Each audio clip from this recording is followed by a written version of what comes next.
Hallelujah. खुदावंद की हजूरी में आप सबों को वेलकम, खुश आमदीद कहते हैं। जी आयानो खुदावंद की हजूरी से मेरा और आपका खुदावंद यीशु मसीह नासरी वो रहीम खुदा है। लेकिन जब हम उसके खिलाफ जाते हैं, जब हम उसके आइन के खिलाफ जाते हैं, जब हम उसे इग्नोर करते हैं और जब वो हमें सब कुछ अता कर रहा हो, अता करने के बावजूद अगर हम उसे भूल जाएं या उसे छोड़ दें तो वो फिर अपना गजब नाज़िल फरमाता है।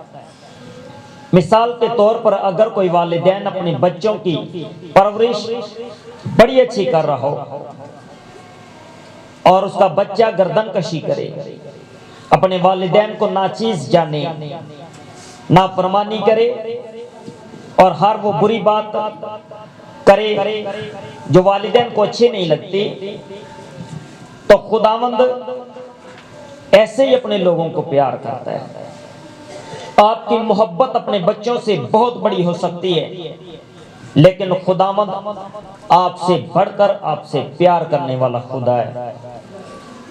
उसकी मोहब्बत, उसका प्यार वो निराला है।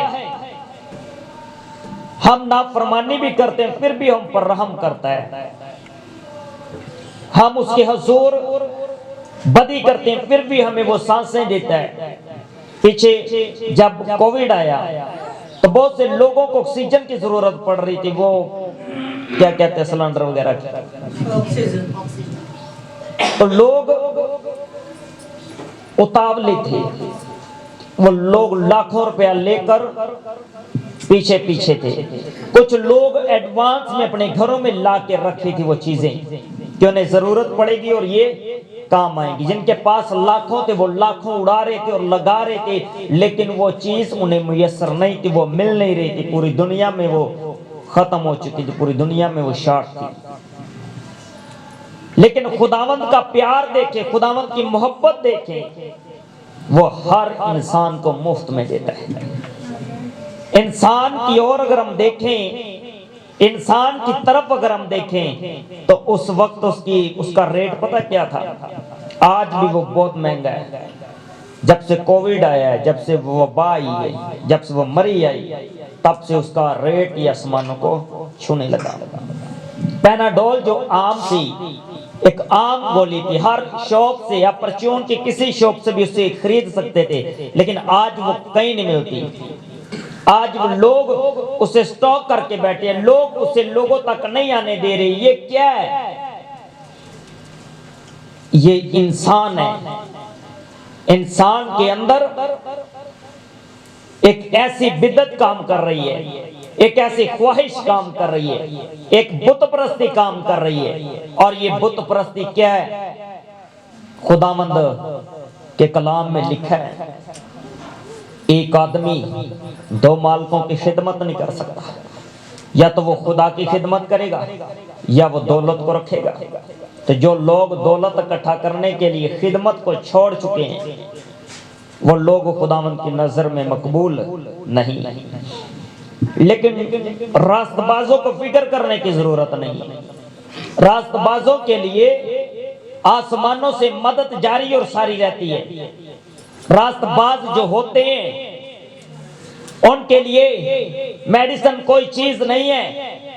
रास्तबाज जो होते हैं उनके लिए ऑक्सीजन, उनके लिए पैनाडोल, उनके लिए वो चीजें जो दुनिया को जरूरत है जिस चीज की, उनके लिए वो कुछ नहीं है। आपके लिए खुदावंद सब कुछ है और आपको वो मुहैया करेगा, क्योंकि वो आसमानों का खुदा है। सिर्फ उसे अपनी लाइफ देनी है, अपने सिर्फ उसकी जगह उसे देनी है अपने दिल में। बाइबल मुकद्दस में एक बड़ी मशहूर आयत है कि जो मकाम खाली होता है, बदरूहें फिर वापस उसी मकाम में आती हैं, लौटती हैं। और जब वो उसमें से निकलता है, इब्लीस शरीर उसमें से निकलता है, तो वो अपने से 7 बुरी बदरूहों को लेकर आता है। अपने से बड़ी 7 वबाओं को वो लेकर फिर से आता वापस उस बदन पर कब्जा करने के लिए।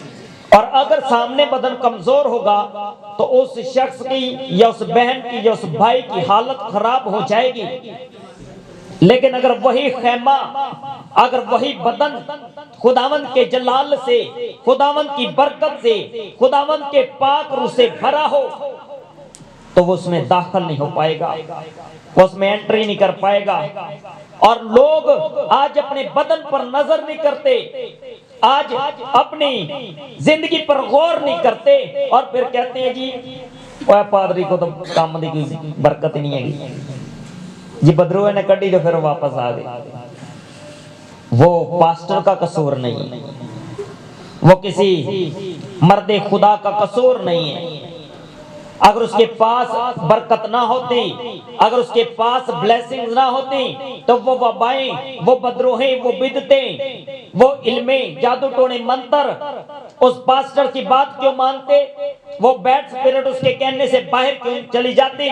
वहां पर तो उसके घर में 10 लोग होंगे, 20 लोग होंगे, 200 से बड़ा खानदान होगा, लेकिन उस वबा ने किसी की बात नहीं मानी। उस पासबान की बात वो क्यों मान रही है? उस पासबान के कहने पर उसने उस बदन को क्यों छोड़ा है? हाँ, उसमें खुदावंद की कुदरत है तो उसने छोड़ा है। आप में क्या है? अगर आप में कहीं थोड़ी सी भी बुत परस्ती है तो खुदावंद आपसे नाराज है। आज एक बात को आप जान लीजिएगा। दोबारा से आयत पर आइएगा, लफ्जों को थोड़ा सा गौर से सुनिए। कलाम खुदा में लिखा है, ये बातें हमारे वास्ते इबरत है ताकि हम बुरी चीजों की ख्वाहिश ना करें जैसे उन्होंने की, और तुम बुत परस्त ना बनो जिस तरह बाज उनमें से बन गए थे। चनाचे लिखा है कि लोग खाने पीने को बैठे, फिर नाचने कूदने को उठे। मैं आपको बताना चाहता हूं, दूसरी सलातीन उसके पहले बाप में एलिया मर्दे खुदा है और उसके उलट जो है कलाम खुदा में लिखा, और अखीयब के मरने के बाद मुआब इस्राएल से बागी हो गया और अखजिया नाम का एक बादशाह है। ये बादशाह जो है वो खुदावंद से प्यार नहीं करता, लेकिन वो खुदावंद के बारे में जानता है, वो खुदावंद की कुदरत के बारे में जानता है। कलाम खुदा में मरकूम है, लिखा है वो खिड़की में से गिरा। वो खिड़की जो सामरिया की ओर खुलती थी और उसके बगीचे की ओर खुलती थी, वहां पर वो खिड़की में गिरा और ऐसा गिरा कि वो परेशान हो गया, ऐसा गिरा कि वो बेड पर चला गया और वो रिक्वेस्ट करता है, वो अपने खादमों को भेजता है। ये जो बादशाह है, ये शख्स जो है ये बादशाह है और ये बड़ा बादशाह है, अपने कासदों को भेजता है कि जाओ मेरी खातर जाकर क्रोन के देवता बाल से पूछो कि मैं अच्छा होऊंगा या नहीं। वो एक गैर मबूद की हेल्प लेना चाह रहा है, वो किसी ऐसे खुदा के पीछे जा रहा है जो खुदा है ही नहीं। वो बाल देवता के पुजारियों के पास लोगों को भेजता है और बाल देवता से सवाल करता है कि मैं अच्छा होऊंगा या नहीं। लेकिन जब वो बाल देवता के लिए कासदों को रवाना करता है, लोगों को भेजता है, तो खुदावंद का फरिश्ता जो वो एलिया के पास आता है और एलिया से कहता है कि जाकर बादशाह के कासदों को बता दे कि जिस बेड पर तो गिरा है, जिस बेड पर तो पड़ा हुआ है, इस बेड से तो नीचे नहीं उतरने पाएगा बल्कि तो मर जाएगा। हाँ, एक बात और सुन, क्या तो गैर मबूदों के पास जाता है? क्या तू ऐसे लोगों के पास जाता है जो देखते नहीं, जो बोलते नहीं है? क्या इस्राएल में कोई खुदा नहीं है? खुदावंद ने उसके लिए मैसेज भेजा। खुदावंद अपने लोगों के लिए पैगाम भेजता है। अगर आपके लाइफ में कोई प्रॉब्लम है, अगर आपके लाइफ में कोई दुख है, कहने ना बीमारी होवे तो कोठे ते चढ़ के रोला पाना चाहिए। पंजाबी की मिसाल है ना, तो भाई कोई मर्ज होवे, बाबे कहते भाई कोई मर्ज होवे ते कोठे ते चढ़ के रोला पाना चाहिए ताकि उसका हल निकले। उसको वो मर्ज था, वो मर्ज इतना बड़ा नहीं था, वो खिड़की में से गिरा है।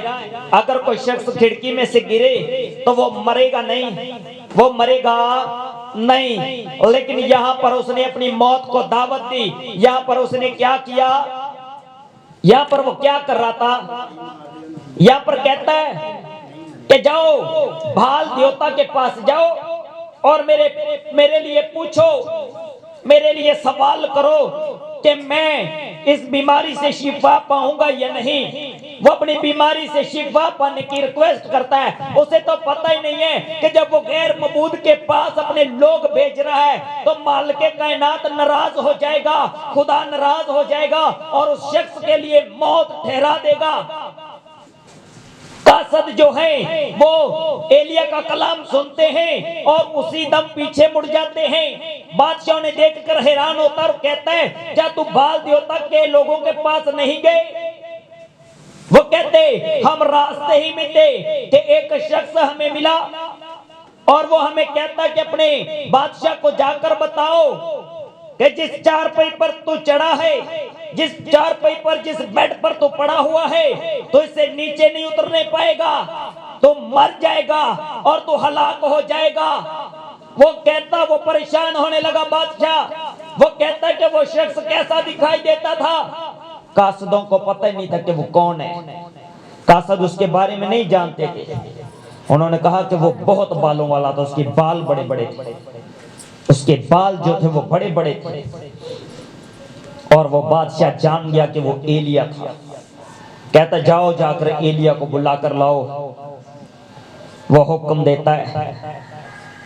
कहते उसके बाल बहुत बड़े बड़े थे और वो अपनी कमर पर चमड़े का कमर बंद बांधे हुए था।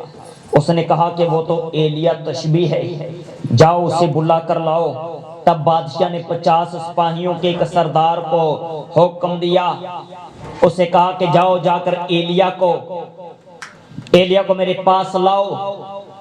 वो 50 जो सिपाहियों का सरदार है वो एलिया के पास गया। एलिया के पास रवाना हुआ। एलिया एक पहाड़ी चोटी पर बैठा हुआ है और वो नीचे से खड़ा होकर कहता है, ए एलिया मर्दे खुदा, ए खुदा के बंदा, तू चोटी पर से, पहाड़ी पर से नीचे उतरा क्योंकि बादशाह तुझे बुलाता है।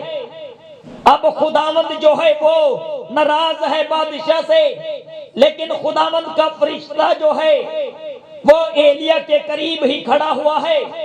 एलिया कहता, अगर मैं मर्दे खुदा हूं, अगर मैं खुदा का बंदा हूं तो आसमान से आग नाजिल हो